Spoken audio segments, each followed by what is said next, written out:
When it comes to expansion and world domination, the most psychopathic culture wins.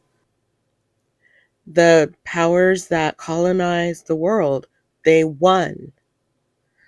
But you don't get to cry about being cast as the villain. I don't think I said that.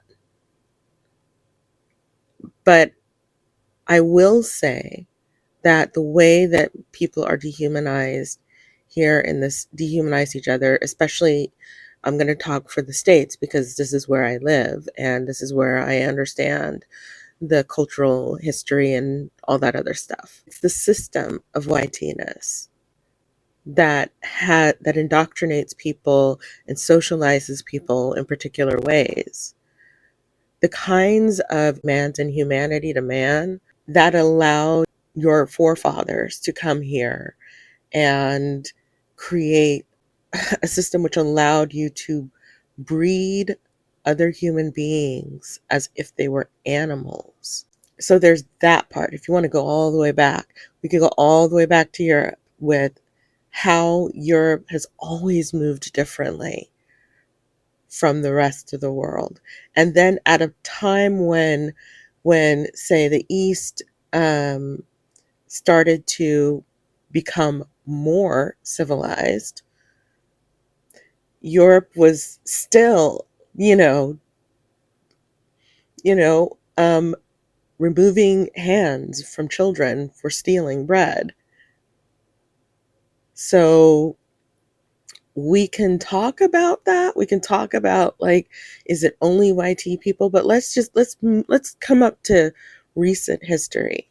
How detached from your humanity do you have to be to lie in order to invade a country that did not attack you, create a war that unalives nearly 1 million people, and never apologize, never make it right? And your citizens don't demand that you do so, which says that they endorse that behavior. That is a deep level of disconnect from humanity. The readiness that Americans have, that YT Americans in particular have, to dehumanize people just to serve their own interests is astounding to me. It never not surprises me. And we're all indoctrinated into it because we are all indoctrinated into the system of YT-ness. The difference is that when you're on the pointy end of that stick, you start to you start to develop a critical mindset and a questioning mindset of the status quo very quickly. But when you are on the side where the stick is being held to protect you, it's harder to do. But this is something you're going to have to own.